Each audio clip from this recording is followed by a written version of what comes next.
82세의 나이로 직접 군대를 이끌고 백제의 수도를 무너뜨린 고구려의 전설적인 왕이 있었습니다. 그는 단순한 전쟁의 승리자가 아니라 고구려를 동아시아의 최강국으로 만든 지도자였습니다. 고구려를 무적의 왕국으로 이끈 이 위대한 왕, 과연 누구일까요? 장수왕의 출생은 고구려 역사에서 매우 중요한 사건이었습니다. 그는 아버지인 광개토대왕의 뒤를 이어 고구려 20대 왕으로 즉위했습니다. 광개토대왕의 치세는 고구려 역사에서 그야말로 전성기였으며 광대한 영토 확장과 강력한 군사력으로 고구려를 동아시아의 패권국으로 만들어 놓았죠. 장수왕이 즉위한 시기는 413년. 고구려는 이미 만주와 한반도 북부를 장악하고 있었습니다. 그러나 외부의 위협과 내부의 귀족 세력 사이에서 왕권을 강화하는 것이 큰 과제였죠. 장수왕은 즉위 후 아버지의 유산을 계승하는 동시에 고구려의 내적 안정과 외적 확장을 목표로 삼았습니다. 그가 직면한 도전은 백제와 신라, 북방의 유목, 민족들과 중국의 남북조 세력들이 서로 복잡하게 얽혀있는 시대적 배경이었습니다. 이제 장수왕이 어떤 방식으로 그 도전을 극복해 나갔는지 그의 주요 업적을 차례대로 살펴보겠습니다. 장수왕의 첫 번째 큰 결정은 수도를 국내성에서 평양성으로 옮긴 것입니다. 그런데 여기서 한 가지 짚고 넘어가야 할 부분이 있습니다. 우리가 흔히 아는 북한의 평양이 아닌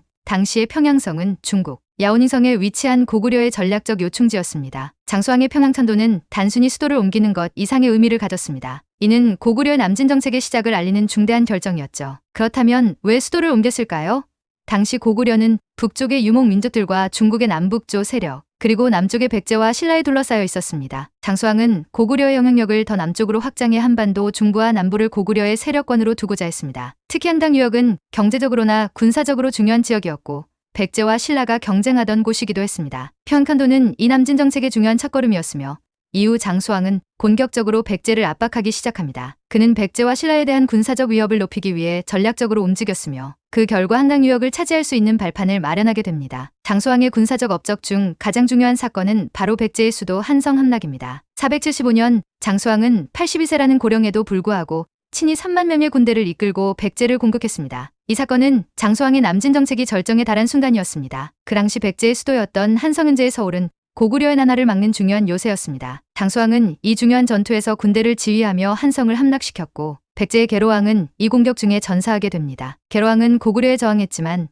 결국 패배하여 백제는 큰 타격을 입었고 수호를 한성에서 웅진지금의 공주로 옮길 수밖에 없었습니다. 이 전투는 고구려의 남쪽 확장을 가능하게 했으며 한강 유역을 장악함으로써 백제를 심각하게 약화시켰습니다. 한성 함락은 고구려와 백제 간의 오랜 전쟁에서 고구려가 결정적인 승리를 거둔 사건으로 백제의 쇠퇴를 가져왔고 고구려는 한반도에서 강력한 군사적 주도권을 얻게 되었습니다. 장수왕은 백제뿐만 아니라 신라에 대한 압박도 꾸준히 이어갔습니다. 468년 장수왕은 북방의 말갈군 1만 명을 동원하여 신라의 실직 주 성현제의 삼척을 공격합니다. 이는 장수왕의 남쪽으로의 영향력 확장 계획의 일환이었습니다. 이 공격을 통해 고구려는 신라 북부 지역을 직접 지배하게 되었고 신라는 고구려의 군사적 위협에 시달리게 됩니다. 이를 통해 고구려는 신라에 대한 주도권을 강화하고 고구려의 세력을 남한 지역까지 확장시킬 수 있었습니다. 장수왕은 군사적 확장뿐만 아니라 외교에서도 탁월한 전략을 펼쳤습니다. 북방의 유목 민족들과는 외교적 동맹을 맺어 국경을 안정시켰고 이를 통해 고구려는 외부의 침략으로부터 안전을 확보했습니다. 그 당시 북방에는 다양한 유목 민족들이 고구려의 국경을 위협하고 있었는데 장수왕은 이들과의 동맹을 통해 전쟁보다는 안정적인 국경 관리를 선택했습니다. 이를 통해 고구려는 남쪽으로 군사적 자원을 집중할 수 있었고 백제와 신라에 대한 압박을 더욱 강화할 수 있었던 것이죠. 또한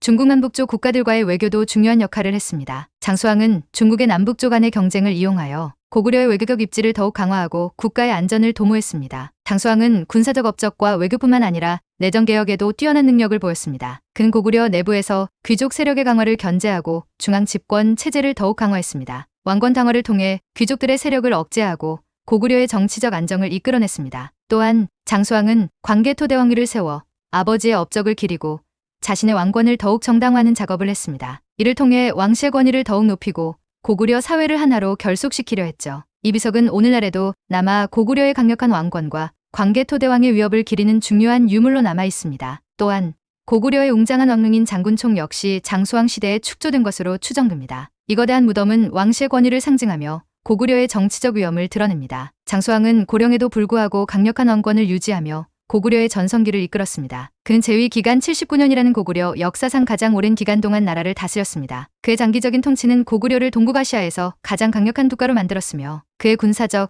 외교적 전략은 고구려를 안정적인 왕국으로 유지시켰습니다. 장수왕의 치세 동안 고구려는 남쪽으로는 백제를 약화시키고 신라를 압박하며 유목 민족들과 안정적인 동맹을 유지함으로써 국경을 확고히 지켰습니다. 그의 정책은 고구려의 장기적인 발전에 큰 영향을 미쳤고 그가 이룬 군사적 승리와 외교적 성과는 후대에까지 이어졌습니다. 장수왕이 죽은 후 고구려는 그가 남긴 유산을 바탕으로 강력한 나라로 계속 발전해 나갔습니다. 비록 그의 후손들이 그만큼의 장기적이고 성공적인 통치를 이어가지는 못했지만 장수왕이 다져놓은 기반 덕분에 고구려는 한동안 외부의 위협에도 굳건히 나라를 유지할 수 있었습니다. 장수왕은 고구려 역사에서 가장 중요한 왕 중 한 명으로 평가받고 있습니다. 그의 치세는 고구려가 동북아시아에 패권을 쥐고 한반도에서의 영향력을 크게 확장한 시기였습니다. 특히 백제의 수도 한성을 함락시키고 난한 지역에서 고구려의 세력을 극대화한 그의 업적은 고구려의 남쪽 확장에 결정적인 기여를 했습니다. 또한 장수왕은 고령에도 불구하고 직접 전쟁을 지휘하며 백제와 신라의 압박을 가했던 강력한 지도자였습니다. 그의 전략과 통찰력과 군사적 능력은